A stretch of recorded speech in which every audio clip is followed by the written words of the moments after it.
Assalamualaikum warahmatullahi wabarakatuh. Perkenalkan, nama saya Sayyidah Ira Fadila, NIM 04. Baik, di sini saya perwakilan dari kelompok 3 akan menyampaikan materi tentang pengembangan kurikulum tahun 1994 dan kurikulum berbasis kompetensi tahun 2004. Anggota dari kelompok 3 yakni saya sendiri, Sayyidah Ira Fadila, NIM 04, teman saya Ayu Desinda Asari, NIM 22, dan teman saya Laila Al-Afifah, NIM 23, dan yang terakhir Ning Hoiriah, NIM 52. Assalamualaikum warahmatullahi wabarakatuh. Saya Laila Al-Afifah, NIM 19021 02053.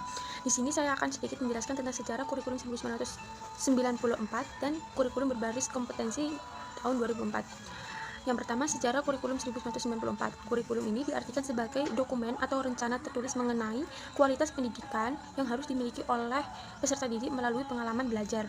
Pengertian ini mengandung arti bahwa kurikulum harus tertuang dalam satu atau beberapa dokumen atau rencana yang tertulis.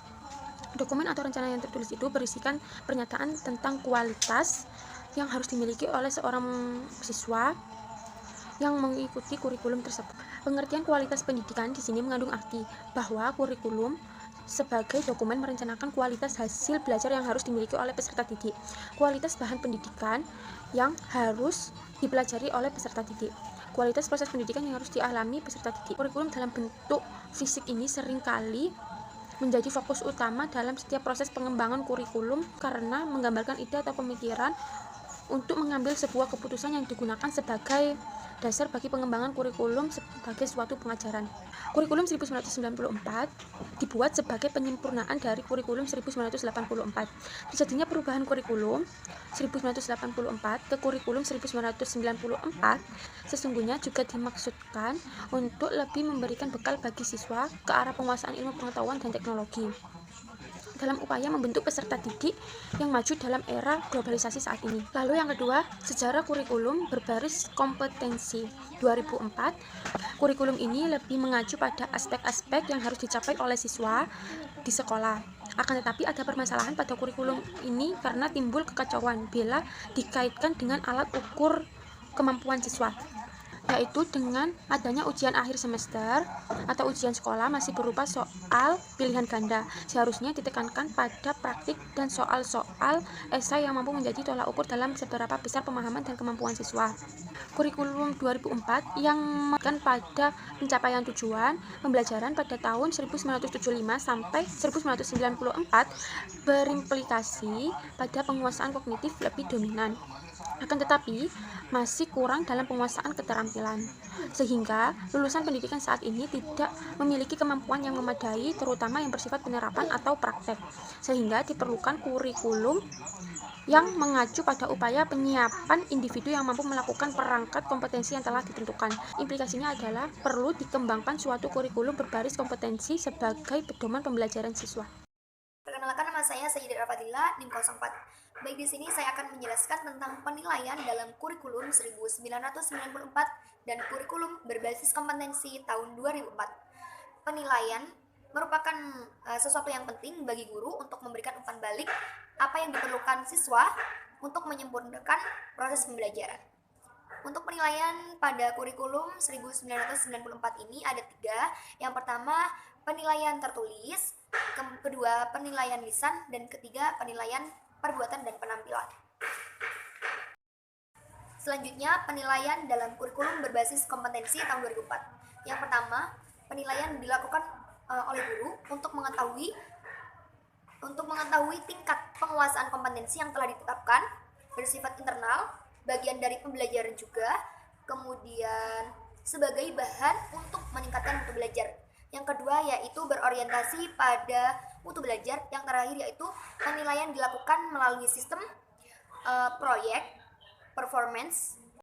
Perkenalkan, nama saya Ning Hoiriah dengan NIM 5052 dari kelompok 3. Kurikulum 1994 adalah sebuah kurikulum operasional pendidikan yang disusun dan dilaksanakan di masing-masing suatu pendidikan di Indonesia. Terdapat ciri-ciri yang menonjol dari pemberlakuan kurikulum 1994, yakni pembagian tahapan pelajaran di sekolah dengan sistem catur bulan. Yang kedua, pembelajaran di sekolah lebih materi pelajaran yang cukup padat. Selanjutnya, kurikulum 1994 bersifat populis, yaitu yang memberlakukan satu sistem untuk kurikulum semua siswa di seluruh Indonesia. Kurikulum ini bersifat kurikulum inti sehingga daerah yang khusus dapat mengembangkan pengajaran sendiri disesuaikan dengan lingkungan. Selanjutnya, dalam pelaksanaan kegiatan, guru hendaknya memilih dan menggunakan strategi yang melibatkan siswa aktif dalam belajar. Selanjutnya, dalam pengajaran suatu mata pelajaran hendaknya disesuaikan dengan kekhasan konsep atau pokok bahasan dan perkembangan berpikir siswa.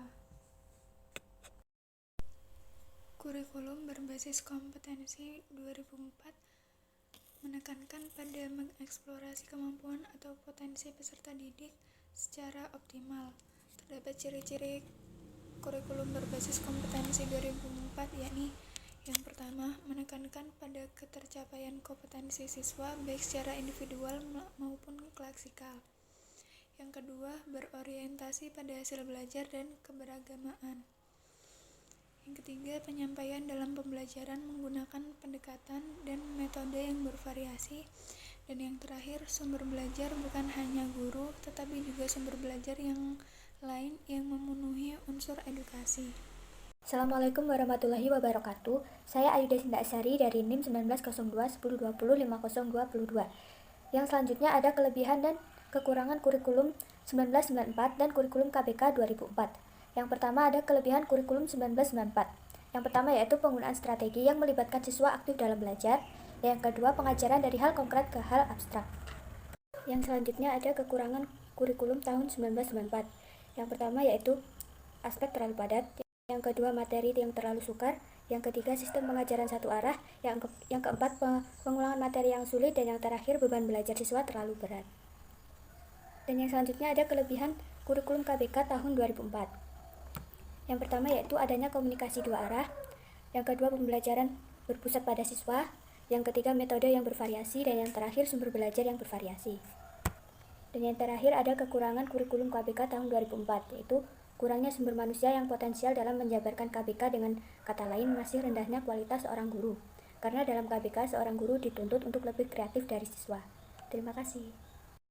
Sekian dari kelompok 3, kurang lebihnya mohon maaf. Wassalamualaikum warahmatullahi wabarakatuh.